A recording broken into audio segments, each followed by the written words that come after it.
Hello, welcome back to the No Dig Norfolk Gardener. Now, it may be the middle of November here, but outside in the garden, we've got so much to harvest. You can probably see here I've just harvested a cauliflower from one of our beds, which myself and Mrs. W would like to eat this afternoon. But what we did want to show you is some really exciting news that's going on in the greenhouse and the polytunnel. But as ever with gardening, it's always tinged with a bit of bad.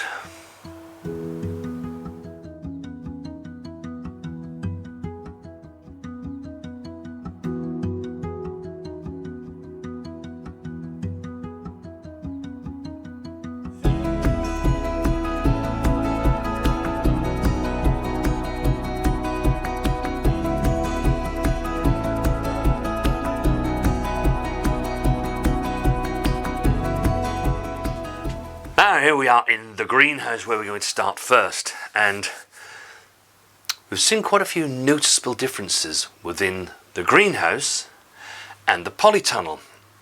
The things that grow well in these undercover structures, sometimes they grow better in the greenhouse and sometimes they're growing better in the polytunnel, and vice versa. But you'll see more of that as this video progresses. What I did want to say is that overall this really has been a great thing to do, and we've been having harvests off these already. And rather than letting them get to, a big sized plant, what we have been doing is just taking the leaves off, and then we eat them. And we gather from these plants, between the red and the green, probably 20 such leaves, at least once a week when we have a stir fry and we want to use this particular vegetable. And yeah, enjoy those, and it's been really great. So as I say, we're already getting harvests from the things that we've planted. Now, as you can see, the carrots have germinated, we originally did all this, didn't we, right at the beginning of October, so they've been in about a month, maybe a little over, and you can see they're now starting to get their true leaves, the leaves that really do look like carrot leaves. And so, yep, that's another success. We've managed to get them successfully germinated. Of course, they're not going to grow into huge carrots over the next couple of months or so. In fact, they're probably going to lay, I would imagine, quite dormant and growing very slowly. But hopefully we get the bonus of an early carrot harvest come March and April next year. Fingers crossed. So the shallots are now starting to come through and get their green leaves. There's 1, 2, 3 in the row that haven't come through yet, although I can see there's something green going on here, so that's not going to be long. It's not unusual, that they don't all spring their leaves at the same time. One of the things that we do keep noticing around here is tomato plants springing up. All sorts of things keep coming up here where they've obviously dropped their seed over the summer, so we just need to keep pinching those out. And you can see the spinach is growing very, very slowly. That's probably going to come into its own at the beginning of spring next year. And we'll hopefully should have some nice harvests by then of some nice large spinach leaves. And you can see beside the spinach, this is where we put the multi-sown radishes. And of course, once they clear, it will then give the spinach more room to be able to grow the larger leaves and give us their harvest. Now, one of the biggest differences that we've found between the greenhouse and the polytunnel is that when we now go to the polytunnel, you'll see that all the garlic has actually germinated. It's through. But in the greenhouse, that's not happened until Mrs. W came running down the garden today, and I use running down the garden loosely, and said, "You must come and look." And actually, the first garlic in this greenhouse is now popping its head through. So they're on their way.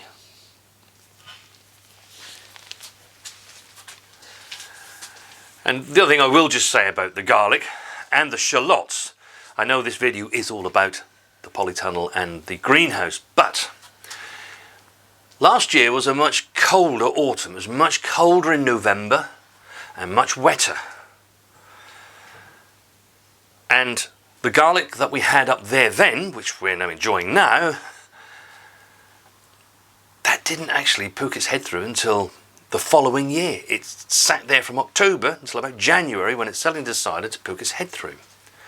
But outside this year, because it's been so mild in November, I'm assuming it's got something to do with the mild weather anyway, every piece of garlic is through in that garlic patch out there. But more on that when we do the garden tour later on in the month, and you'll be able to see just how well things are coming on. But it just goes to show you, you know, if you can keep, you know, I've said before, if you can keep your little black diary in your pocket and just write down, you know, what's been going on, you can compare it to other years. And that's one of the comparisons that I have managed to make this year, that last year up there, the garlic didn't poke its head through till January, but it was planted exactly the same time, beginning of October. But this year, it's all through. But back to the greenhouse. The other thing we just need to have a quick look at is the spring onions. There, they look after themselves. Lately they were germinated in modules, multi-sown, and yeah, they're just taking care of themselves. They're fine, they'll carry on. And continue growing nice and slowly. And the onions that we have outside that we've done this with, they're normally ready for our harvest in April. Sometime towards the end of April onwards. And we use those to fill the gap between the onions that we had in storage that were finished and the ones we're waiting to actually then harvest for that year. But I have a feeling looking at these are probably going to harvest before that. And actually, I don't mind that at all. Don't mind that at all. And like I said, we're enjoying these Pak Choi leaves. And I've seen one or two things where people have actually also sown Pak Choi in December. And I think that's something we might do once these are finished, and when we need to replace those, is to try sowing those and see if we can get them to this stage under cover so that we can enjoy this harvest through into the new year. So over here in the polytunnel, you can see that all the garlic has actually come through. Virtually all of it. I think there's one there that probably hasn't come through yet. Also, all of those shallots have germinated. One of the things that I have found that's been a marked difference between the polytunnel and the greenhouse is that it's very much damper in here. And the ventilation is not so good. Now, a lot of that is probably because myself and Mrs. W really haven't been up here enough to get the door open. Whereas with the greenhouse is much easier. You can leave the skylights open and that will ventilate that. But also I think because it's glass, more light is getting in and it doesn't hold onto the dampness that this polytunnel does. So something that we might have to try and look at as we go into next year. How can we get better ventilation into this tunnel? We may need to put another door on the other end so that we can have both open and there's an air circulation through. All those things we'll contemplate over the next couple of months. And do let us know if you've had this problem. If you've had a solution for this, then please do let us know in the comments down below. The polytunnel is holding on to its water and dampness. But if you look, although in the greenhouse the garlic hasn't come through quite as well, in here the carrots haven't done quite as well. The germination has been much more sporadic. And also, in my opinion, I don't think the spring onions look quite as good. So, as you can see, it's a mixed result. But I do have to report, disaster has struck us. Now, as you know, all the way back, when we did this first video and planted everything in here back in October, the beginning of October, we were due to go down to about 3 or 4 degrees, which in certain places in our garden is good enough for a frost. So we bought our potatoes in here, and they've been in here ever since. However, all these damp conditions, and I think a lack of ventilation, has, I'm afraid to report, led to blight. We've come up here today, and this is what we've just been faced with. Now, this by no means means that we're not going to get a harvest, but what we do need to do is to try and save whatever harvest there might be under there. So, I'm going to actually cut all the hulls down so that this disease cannot spread to the tubers that are underneath there. And we need to do this to all of these. Clearly, whatever is under there, they're not going to be large potatoes. But having said that, that's not what myself and Mrs. W want. We want nice, small, new potatoes. So hopefully, they're under there. And we shall still do the reveal as we get on top of Christmas to see where we are with it. Now, I just wanted to quickly nip outside before we get to the end of this video because there's a couple of things that I just wanted to show you. The first thing is this sprouting broccoli. Purple sprouting broccoli. If you remember, we planted two varieties, one called Rudolph and one called Claret. The idea being that Rudolph normally, as its name would suggest, will start harvesting around about Christmas time. Good old Rudolph never lets us down. And the Claret normally harvests towards the end of March into April and through into May. So hopefully we get a nice continuous harvest of purple sprouting broccoli. And of course will help us achieve our goal of always having something fresh to harvest each month of the year. Now, if you've never actually grown purple sprouting broccoli before, it's such an amazing crop because you get so much from it.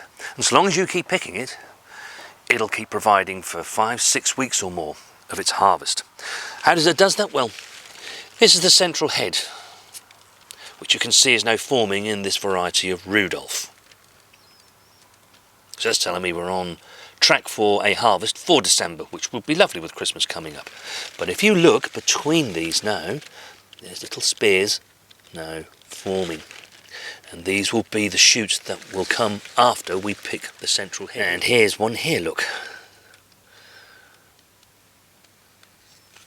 So that's a really, really pleasing thing. Absolutely loving. And they're all over this plant.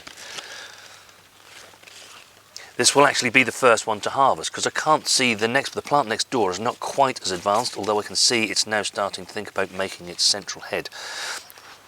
But I don't mind that because I don't want all the harvests all at once. And the other quick thing I just wanted to show you, remember I said in the, I think it was the harvest video where we harvested some nice Calabrese heads. So this time of the year we leave them in the ground to get the little bonus crop, which we don't do in the summer because we always want the space. But if you're wondering what those crops look like, again, here they are. You can see it's sprouting many, many shoots.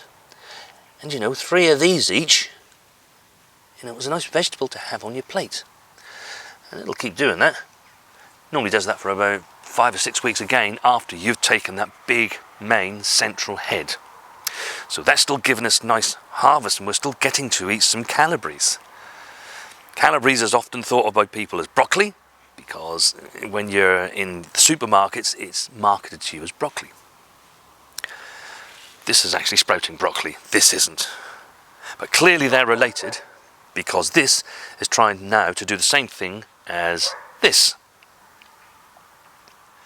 So what I've been doing is tidying up around those plants. You can see these leaves, it's a great example of leaves that are no longer doing these plants any more good. So let's keep the plants tidy. It's easier to get in there to weed. And you can probably see if we just put the camera down, there's very, very little weed there. But what is there I can now get to quite easily. Just pull that out so that it doesn't set or get to flower and set its seeds. It also helps with the airflow through there so you don't get so much mildew or mould on the plants. It just generally keeps the plants in good health. Into the bucket. So, what I did just want to do to finish up this video is to say, hey, if things don't always go right, don't be too glum. Especially if you are new to gardening. Not everything, I don't think I've had a single season yet where everything has gone right. Every single plant and everything has come to a great harvest. It just doesn't, because you never know what's going to come at any point in any gardening year. So we've got the disappointment of the potatoes that has succumbed to blight. But I do think we can cure that next time around. But when we look at the brassicas that we have outside here, we've still got lots of bonus harvests of Calabrese. We've got purple sprouting broccoli on the way. And of course, right at the beginning of the video, you probably saw me with a cauliflower in my hand. So there's lots to eat here. There will always be winners and losers. And my favourite saying to Mrs. W is, there is always next year. I did send out a call for action for questions for the November post bag, and of course, as usual, you sent your questions in, and we have many questions, but it's good because that means we get a variety of things, and we can continue to do that because it is getting ever more difficult to film if it's really raining or the weather is awful at the weekend and we can't get out into the garden. That's a nice thing just to put on film, and you know, you all have your questions. We'll have different questions and questions that you want to ask us, and it's just a lovely way just to be able to answer those. So thank you for sending those questions in. We're already working on that video, so it won't be too long before you see that. Now, I do hope you've enjoyed this video and a look back in the polytunnel and the greenhouse. Please do let us know how you're getting on and leave your comments down below. We shall see you next time.